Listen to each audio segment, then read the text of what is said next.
Esse é o Democracia na Teia. A gente está recebendo aqui o Caio Coppola. Obrigado, Caio. Você sabe, você foi muito pedido aqui no programa, certo? Não acredito. É legal isso, não, muito legal. A gente conversa aqui livremente sobre política, comportamento. Eu queria te fazer uma pergunta que não é tão óbvia assim, mas eu ouvi você falar isso em algum lugar ou escrever. É o seguinte: que vínculo que você faz entre ceticismo e ser conservador? Porque normalmente quando se fala em conservador, as pessoas pensam, sei lá, gente muito religiosa, né? Ou pensa-se no clã Bolsonaro. Sim. Então, como que você faz esse vínculo entre ceticismo e ser conservador? É engraçado esse ponto que você tocou, professor, da associação que as pessoas fazem entre conservadorismo e bolsonarismo. O bolsonarismo, na verdade, ele é uma amálgama de correntes de direita, né? Você tem o reacionarismo, o conservadorismo também, até o liberalismo e, vamos dizer assim, o lavajatismo, o denismo, enfim. A cola disso tudo é o antipetismo, né? Mas ali dentro você tem uma série de correntes e aí eu acho que ainda é um movimento político que está achando a sua identidade, né? Agora, falando sobre o ceticismo político especificamente, eu acho que ele vem daquela noção lá da fundação mesmo da filosofia moderna, da dúvida hiperbólica cartesiana, né? Então, cogito ergo sum, né? Eu penso, eu questiono, eu duvido, logo eu existo. Então, isso daí é fundamental para a gente discutir até a essência do que é ser senhor das suas próprias ideias, né? Então, inclusive como uma crítica, só fazendo uma digressão, porque eu acho que o assunto é interessante, não sei se você conhece o Eckhart Tolle, já leu coisa desse cara? Ele é considerado um guru do ponto de vista de autoajuda, mas eu acho que é mais que isso. Ele tem uma obra chamada Poder do Agora. Ele era um cara universitário que um belo dia acorda, ele era muito deprimido, tinha acesso de crise do pânico, esse tipo de coisa, onde ele acorda falando o seguinte: pô, eu não aguento mais conviver comigo mesmo. E aí ele tem um insight. Às vezes a gente passa por isso. É verdade. Só que isso significa o quê? Qual que é a implicação disso? Que a consciência que pensa não é a consciência que é. Ou seja, que a essência é anterior ao pensamento. E enquanto a essência está no presente, o pensamento está ou no futuro ou no passado a serviço do ego. Então ele vai desconstruir Descartes. É muito interessante do ponto de vista filosófico e como recomendação. Você acha que funciona? Você leu o livro? Li. Você acha que funciona assim como dica? Funciona porque você começa a entender que você pode ser, vamos dizer assim, mais independente em relação às armadilhas que a sua mente prega em você. E voltando aí, saindo da digressão ao ceticismo, bom, você é um expert, né? Você foi prefaciador, não foi, daquele livro do Oakeshott lá? Foi. Fé na política e política da fé e política do ceticismo, né? Então, eu acho que isso daí é um traço muito importante. E falando em filosofia, eu acho legal quando a filosofia ela parte da realidade. Dá um exemplo prático de ceticismo. A gente estava numa discussão e aí aquela ânsia das pessoas, né, de rotularem a gente, falar não, mas o Caio é eleitor do Bolsonaro. E aí eu interrompi a pessoa e falei, não, eu fui eleitor do Bolsonaro. Não, mas como assim? Qual que é a diferença? Eu falei, a diferença é fundamental. Que significa que naquelas condições de temperatura e pressão, dentro daquele contexto, com aquelas externalidades, eu dei o meu voto para o Jair Bolsonaro no segundo turno. Se a eleição fosse hoje, novamente eu passaria por esse processo de análise. Dependendo de quem estava concorrendo, como exatamente, era a situação. Exatamente. Então, vamos dizer assim, esse abandono da paixão, né, e essa racionalidade baseada no questionamento, né, aquele mote lá de um outro entrevistado seu, né, que é o deputado estadual, o Arthur Duval, né, vamos questionar tudo. Sim. Ele sempre fala isso, o Arthur, e é muito verdade. A gente tem que estar sempre, né, submetendo aí as nossas ideias, os nossos preconceitos, os nossos julgamentos a uma nova análise. É porque o interessante, Caio, é que se a gente pensar no debate, a gente já chega à tua experiência de mídias sociais. Se a gente pensar no debate público e político no Brasil nos últimos tempos, normalmente quem se acha cético é quem está mais associado a posturas ditas progressistas. Sim. Porque, por exemplo, se eu sou cético, talvez eu não seja religioso. Se eu sou cético, talvez eu não acredite em Deus ou alguma coisa assim. Enquanto que normalmente se pensa que a gente assim é o dito progressista. Quando na realidade, quando você vai na história da filosofia, se você pegar, por exemplo, um autor como David Hume no século XVIII, né, o escocês, ele é um claro antecessor do pensamento conservador britânico e ele é o maior cético da filosofia moderna. E a ideia é que assim, como eu não acredito nas construções da razão, então eu acho que deve se levar em conta hábitos, sim, costumes. Esse vínculo, eu não sei qual é a tua sensação na tua experiência profissional, mas eu acho esse um dos vínculos mais difíceis no debate político. Sim. Em termos de linguagem, de você conseguir, é claro, você consegue escrever um texto, uma coluna, um livro, isso tudo bem. Mas no debate assim mais aberto, em mídia, se você for explicar isso, por exemplo, num jornal da cultura, ou explicar isso num debate qual for, normalmente é difícil os vínculos. O que você acha dessa uma certa tendência à pobreza de linguagem no debate público? Na verdade, a gente muitas vezes é vítima até de externalidades, né, Pondé? Então, eu, por exemplo, falando da minha experiência pessoal... Você fez direito, né? Eu fiz direito. Na São Francisco? Isso, sobrevivi. Você trabalhou como advogado em algum momento? Não. Continuo com a reputação ilibada. Não manchou a sua reputação de ser advogado, mas diga. A reputação é ilibada, não tenho notável saber jurídico. Se bem que eu acho que eu já qualifico para ser ministro do STF. Eu vou julgar por algumas pessoas que estão lá. Mas então, muitas vezes as externalidades, elas acabam definindo até a percepção que as pessoas têm da gente. Você é colocado num determinado frame que orienta a percepção geral. É difícil enriquecer o debate, é difícil introduzir uma noção como o ceticismo, quando isso pode ser muitas vezes associado a um pessimismo inveterado, que não é o caso, pode ser associado a uma falta de religiosidade, que não é o caso. Niilismo. Um niilismo, um fatalismo, alguma coisa desse tipo, mas é o desafio. Eu acho que a gente também não pode embarcar, já que estamos falando de ismos, a gente não pode embarcar num elitismo e abandonar a missão de agregar valor ao debate público, né? Ou de achar que as pessoas não vão entender isso ou aquilo. Eu confio muito no que o professor Augusto Nunes chama de sabedoria subjacente do povo, sabe? Sim. Eu acho que existe um feeling aí, né? E muitas vezes as elites, sejam elas da mídia, da política, do estamento burocrático, elas se descolam muito das vozes das ruas. Eu procuro estar sempre atento. Isso na verdade, essa ideia que você falou do Augusto Nunes, isso na filosofia é o conceito, né? A gente estava no século XVIII, o Adam Smith no século XVIII, ele fala isso, quer dizer, e é por isso que ele inclusive defende a economia livre. Sim. É uma tese conhecida... Como se fosse um inconsciente coletivo que orientasse a mão invisível do mercado. Exatamente, é impossível qualquer pessoa saber com certeza o que as pessoas vão fazer, porque do ponto de vista econômico, porque as pessoas têm, mesmo que seja um microconhecimento, esse é difundido. É isso que você está falando. E o negócio do planejamento, né? Já que a gente falou da política de fé. Tem um estudo muito interessante, ele é citado num livro, eu esqueci a tradução para o português, mas em inglês ele se chama Reworks. Ele é um livro disruptivo, então, sobre empreendedorismo. Então, um dos mandamentos é planejar, é adivinhar. E olha que interessante, eles pegaram um estudo, acho que australiano, tem 5.000 ou 3.000 business plans, né, de startups. E desses, eles identificaram que só 3 ou 5 seguiram à risca o business plan determinado. E os 3 ou 5 que seguiram, as empresas quebraram.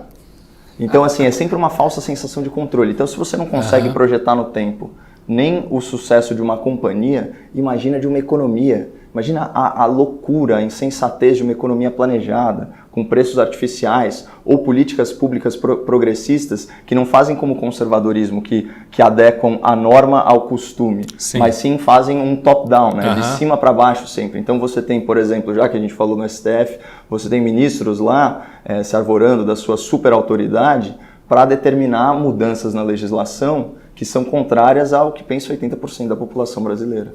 Isso que você estava dizendo me parece que planejar tem algo a ver com intuitivo, com, sabe, não só geométrico, matemático. Na verdade, assim, O mundo é daqueles que conseguem se adaptar, né? E a sensação de controle que o planejamento dá, ela é de certa forma falsa, de que aqui a gente não está fazendo uma apologia do caos, né? Longe disso.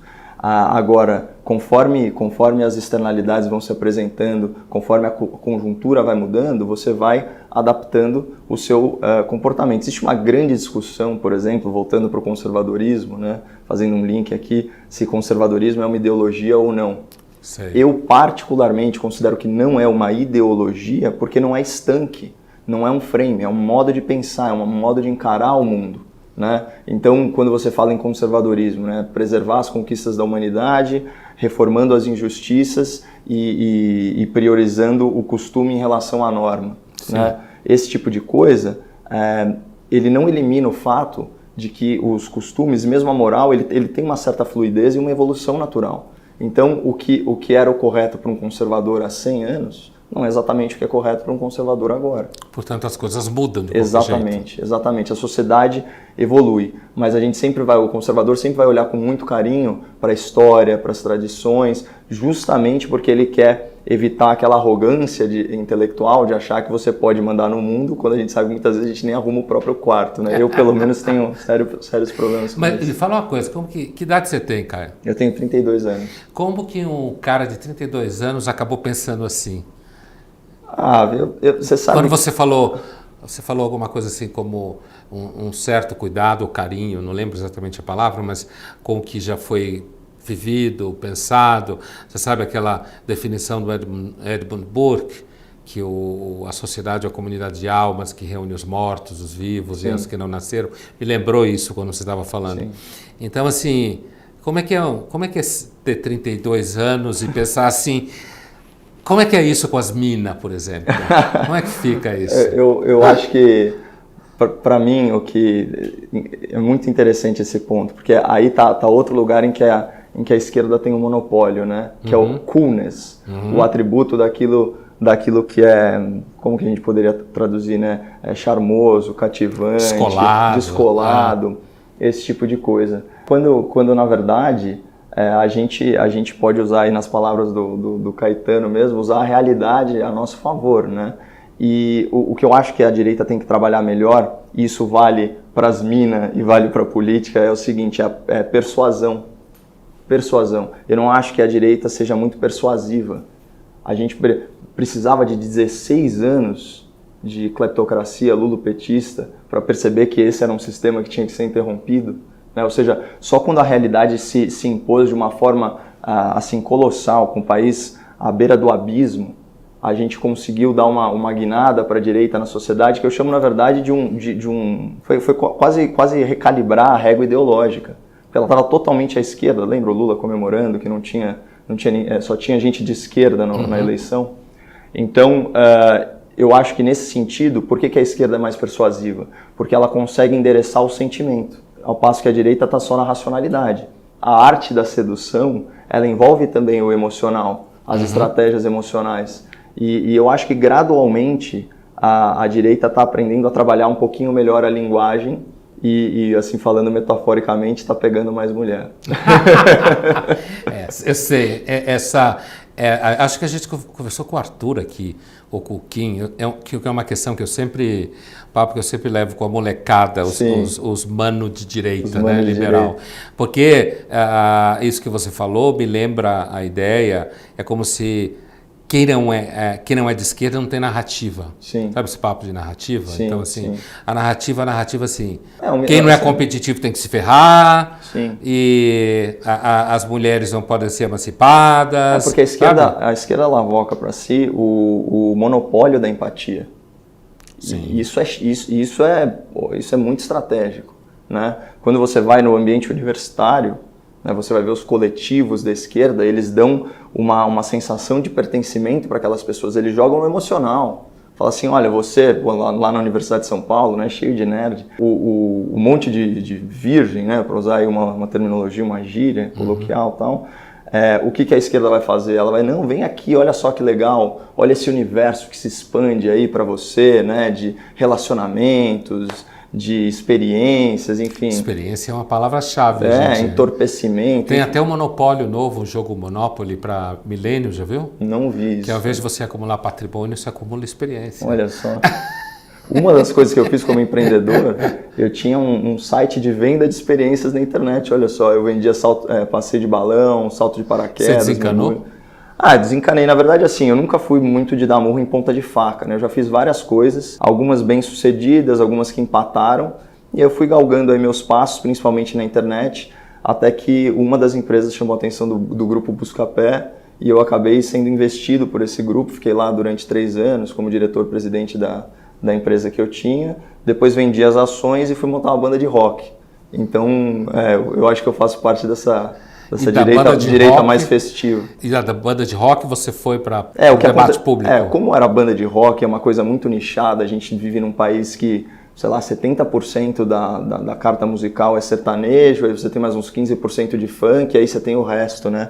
Eu compunha em inglês. Então a gente chegou até a fazer turnê nos Estados Unidos, na Inglaterra, eu conheci o Jack Shankly, que foi o cara que descobriu os Arctic Monkeys. Eu falei com esse cara 10 minutos, dei minhas demos para ele. Quando ele não retornou minhas ligações, eu tive o meu primeiro baque. E quando eu estava em turnê nos Estados Unidos, em Nova York, eu recebi uma ligação do Rio de Janeiro, o pessoal de produção da Rede Globo, chamando a gente para uma audição para o Superstar.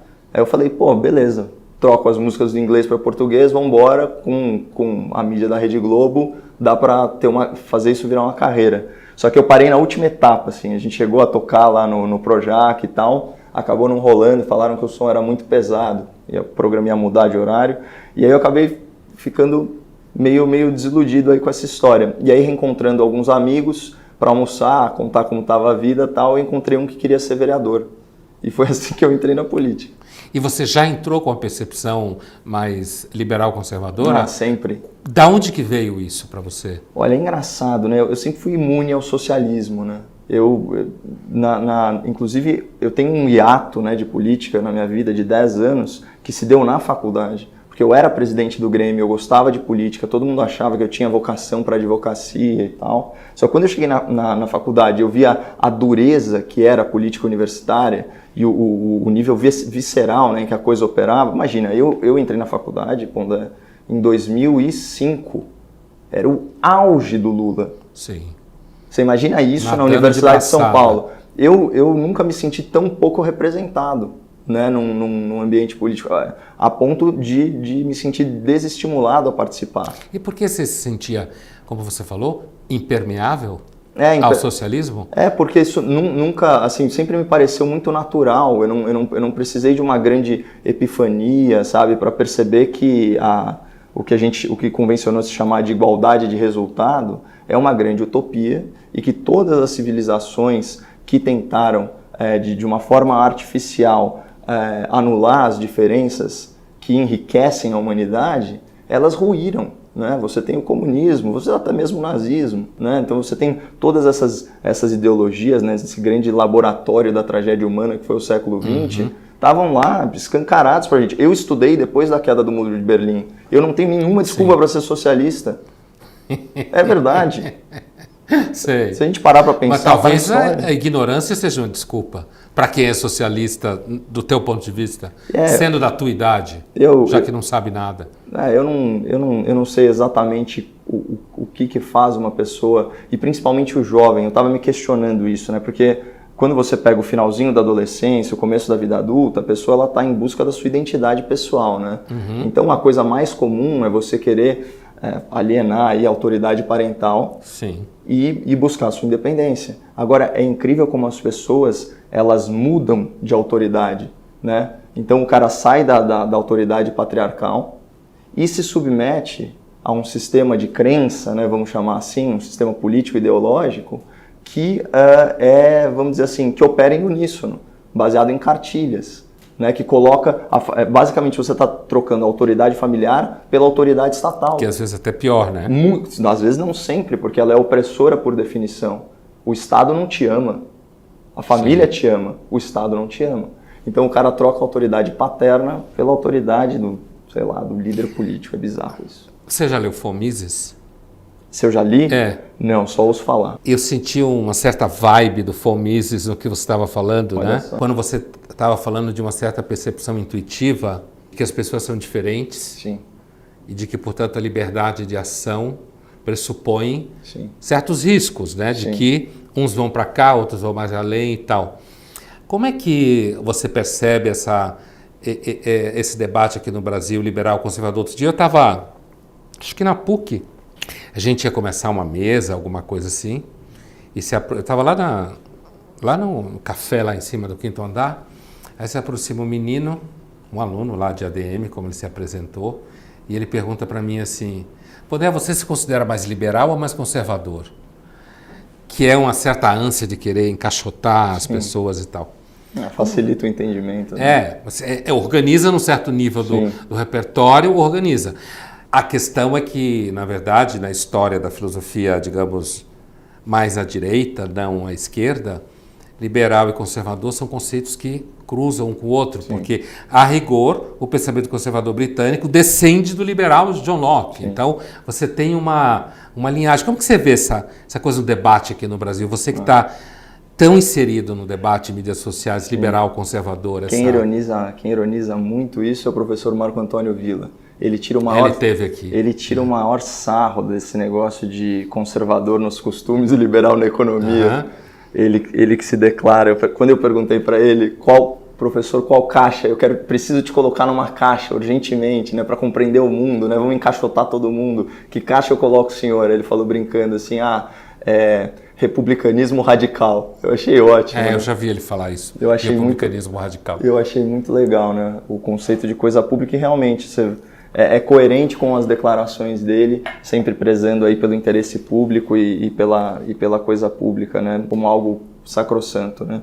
Agora, essa dicotomia entre liberais e conservadores, eu acho que eu sou muito mais de procurar pontos de contato, sabe, Pondé?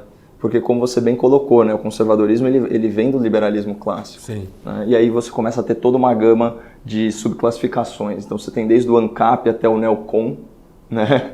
Então, que o Villa não gosta. Exatamente. esse tipo de coisa.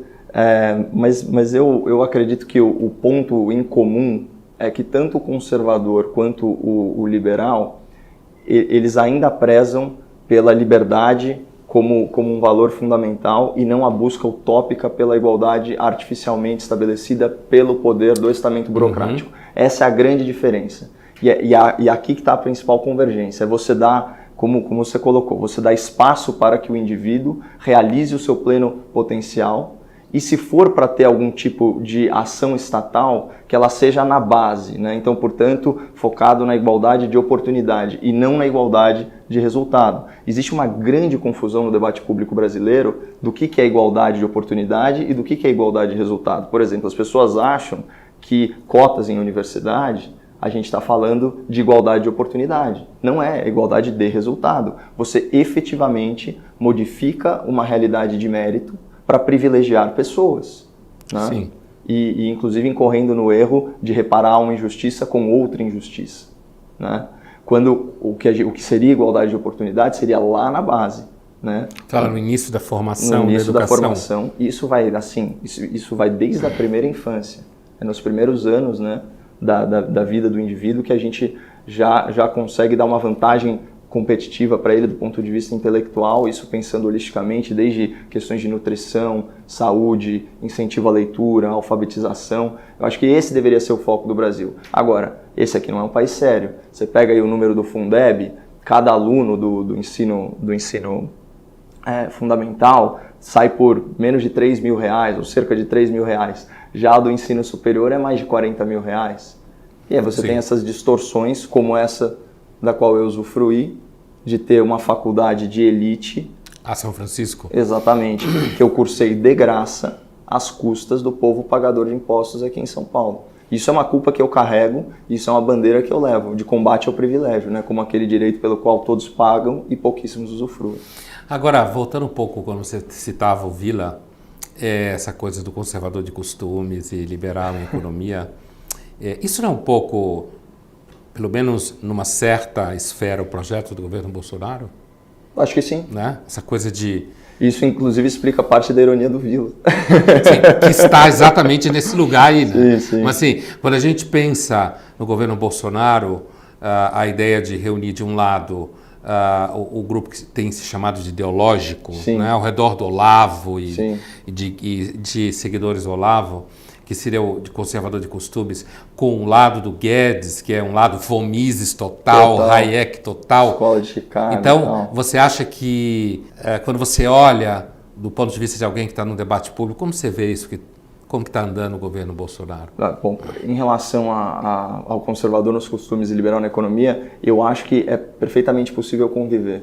E, inclusive, eu acho que isso acaba endereçando os principais problemas, porque, de fato, a gente precisa ter muito mais liberdade, né? Você pega aí o ranking da Heritage Foundation, nós somos a 153ª economia de 180.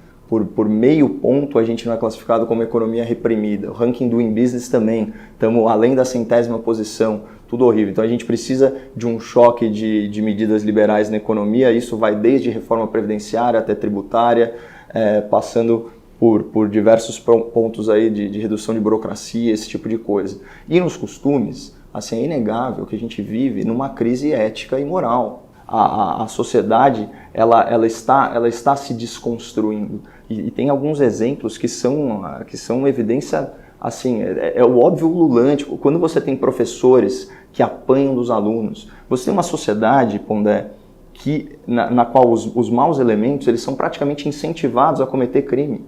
Se você pegar, por exemplo, vamos pegar o pior delito que existe, o homicídio, né? Então o crime contra a vida. A taxa de solução de homicídios no Brasil é entre 5% e 8%. Então, estatisticamente, significa que a pessoa tem que matar 20 vezes antes de ser capturada. No Brasil, se você é um mau caráter, o crime compensa. Se você não tem o freio moral, se você é um pária, né? Se você usa o seu livre-arbítrio para promover a ruína, você tem todos os incentivos para permanecer nessa atividade. Por isso que eu acho que o conservadorismo, que não acha que a moral é tão fluida, que não vai fazer relativizações, que não vai ficar aí elucubrando se o criminoso é uma vítima social, que vai voltar para a base e falar, não, olha, aqui é o império do livre-arbítrio, o direito penal se baseia nisso. Ele não vai ficar tão obcecado por ressocialização e vai focar nas outras, vamos dizer assim, nos outros objetivos, né, da pretensão punitiva do Estado. Então ele vai falar da punição efetivamente, da prevenção que se afasta o cara e da retribuição social, porque ninguém está olhando para a vítima, né? Como é que você pacifica uma sociedade quando o cidadão de bem ofere menos benefício do que o criminoso? De onde você acha que veio essa... Bom, teoricamente a gente pode dizer que veio do Marx, do Rousseau, mas outro dia eu via uma amiga falando assim, não, porque fulana não entende que alguém que cometeu o crime o fez porque nasceu numa situação econômica X, Y, Z. Isso que você está falando aí. Portanto, ela acha que essas pessoas devem ser castigadas, quando na realidade são vítimas sociais. Sim. O que você está dizendo? Do ponto de vista do mapa filosófico, político, a gente acompanha Rousseau, Marx e todos os derivados. Principalmente a escola de Frankfurt, né? Mais recentemente. O Marcuse fala, né? Como é que é? O criminoso é uma espécie de revolucionário. Marcuse é o pai da esquerda nova, essa esquerda bem radical aí, que inclusive nos Estados Unidos dá no pau que dá nas universidades, né? Exatamente isso. Mas por que você acha que as pessoas, não quem leu Marcuse ou Marx ou Rousseau, ou seja lá o que for, por que as pessoas abraçam isso? Tua opinião. Minha opinião? Por que as pessoas, de repente, esquecem que, por exemplo, fulano roubou, matou, violentou. Agora, elas lembram mais o fato dele ter, por exemplo, crescido numa favela? Sim. Do que isso que você disse. Ao invés de pensar na vítima, pensa só no criminoso. De onde você acha que vem essa tendência? São vários fatores, mas alguns. Hegemonia de narrativa, certo? Sim. Então, você pega a técnica jornalística contemporânea, né? Rapaz é acusado de dar 10 tiros em senhora. Rapaz. Todos os eufemismos, né? Para tratar de um criminoso preso, assim, capturado em flagrante, né? Então, você tem isso, hegemonia de narrativa. Outra coisa que a gente falou, a questão da empatia. E tem muita empatia relacionada à culpa também. né? Uma culpa capitalista, uma culpa elitista. Você, na sua posição de classe média alta ou elite, você sente aí os privilégios, né? Na acepção mais ampla da palavra, você se sente aí um cara bem afortunado, privilegiado, e aí você olha com condescendência para quem na pirâmide social está abaixo. E aí você faz um mau uso da sua empatia, que na verdade é reflexo de um elitismo. Aquele filme Dogville, muito bom, né, com a Nicole Kidman, ele fala isso, né, num determinado momento. Você é tão arrogante, mas tão arrogante, que você tolera nos outros comportamentos que você não tolera em você mesmo. O pai fala para a filha. Aquele arremate maravilhoso. Final. E aí, como que isso linka com o conceito de vítima social? Você lá da elite, né? Geralmente é isso, né? O pessoal que fala do morro olhando com vista para o mar, né? Ou fazendo documentário. Fazendo documentário, fazendo arte. Enfim, o cara vai falar o seguinte, fala, não, olha, ele é vítima da conjuntura. Agora, isso é um grande desrespeito à maioria absoluta desse país, que é pobre e honesta. Então vamos pensar com a racionalidade da direita. Se você tem uma população submetida às mesmas condições, falta de acesso à educação, à infraestrutura básica e à renda, tá? Por assim dizer, o povo favelizado desse país. Você tem uma população de 100%, menos de 5%, de alguma forma, direta ou indiretamente, implicadas em atividades marginais. Qual que é a variável? A variável é índole. Se eles estão sujeitos às mesmas condições de temperatura e pressão. Então é um enorme desrespeito você fazer uma correlação entre pobreza e crime. Até porque, olha a quantidade de criminosos que a gente tem gestada nas elites desse país. É só olhar para Brasília. Ali não tem nenhum pé rapado. Então, uma vez eu conversando com um frentista num posto de gasolina, ele... Grande filósofo. Grandes filósofos. Então, ele olhou e falou, o senhor é lá da TV Cultura, não sei o quê. O senhor fala lá para os seus colegas lá, vocês ficam lá falando que ladrão, bandido é ladrão porque é pobre. Na minha família não tem ladrão não, viu, doutor? Assim mesmo. Na minha família não tem ladrão não, viu? Quem é bandido é bandido que não presta. Vocês ficam falando que é porque é pobre, não é a mesma coisa que você está dizendo? É assim, idêntico. Né? Mas eu acho, na verdade, que toda essa repercussão aí que o meu trabalho está tendo, por algum motivo, eu vocalizo o que essa turma pensa. Assim, eu sou um frentista que foi estudar na USP. É verdade. Sim, eu sei. É verdade, eu tenho muito orgulho disso. E por que você acha que você tem essa sensibilidade? Eu... Já que você não é um frentista. Não, né? Entende? Eu sempre fui um cara muito observador e a minha carreira, que não é carreira, né? Porque cada hora eu estava fazendo uma coisa, eu sempre fui muito eclético. Então, poxa, com 19 anos, eu organizava eventos, né? Eu cheguei a ter, sei lá, em uma noite, 180 pessoas abaixo de mim. Então, eu tinha que falar desde o segurança até com o garçom. Então, enxergar o protagonismo desse cara na sua própria história, né? Perceber que ele, assim como eu, tem passado, presente, futuro, família, sonhos.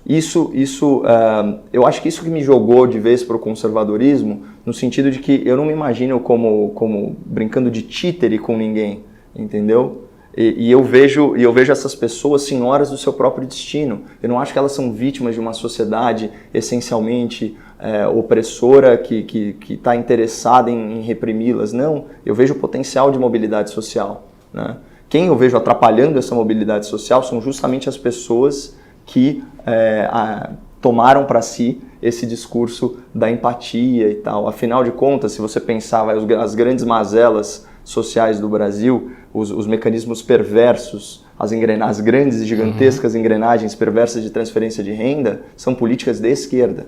Todas essas superaposentadorias que estão aí, política de esquerda. Essa cunha que separou o Brasil privado do Brasil público, que são só 5,5% da população, isso é tudo política trabalhista de esquerda.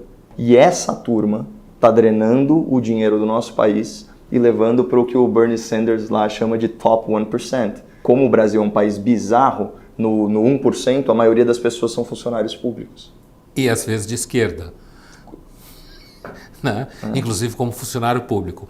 Agora, você ainda acha que você faz parte de uma minoria no debate público, Caio? Sim. Acha que sim? Sim. Há alguns exemplos, né? Citar recentemente a rusga que houve entre o presidente da Câmara e o governo, certo? Eu me senti assim, praticamente uma voz solitária, mostrando que o resultado das urnas apontava um estado de estafa da população com o que se convencionou chamar, e aqui eu vou usar aspas gigantescas, articulação política. Eu estou querendo que me expliquem o que é articulação política, viu, Pondé? Porque, na minha concepção, a articulação política ela deve ser fundada no diálogo e objetivar o quê? Esclarecimento e aprimoramento do texto legislativo. Mas, na verdade, o que quer dizer articulação política é o seguinte: o meu voto está à venda de acordo com as vantagens que você me oferecer. E qual não foi a minha revolta ao ver que os meus novos colegas da mídia ficaram de joelhos para essa narrativa, certo? Aceitando aí de bom grado essas velhas práticas e, em última análise, levando o maquiavelismo político à enésima potência, né? Os fins justificam os meios. Então, para aprovar a reforma, o governo tinha mesmo que sentar na mesa e negociar nesses termos, o que eu considero um grande absurdo, porque aí já fere um imperativo categórico, aí já trazer mais um filósofo aí a baile. O Kant. Ele mesmo. Obrigado, cara. Foi um prazer. O prazer foi todo meu. Na verdade, foi uma honra, viu, professor? Eu queria muito conhecer o senhor. Muito obrigado. Ele parou para respirar. Não, eu não tinha mais nada a falar. Eu opero em 90%, entendeu, Pondé? É a pessoa mais pedida do canal. Foi. Pediram muito para você vir aqui. Tá mal, hein, professor? É? Imagina o estado de coisas que está o Brasil.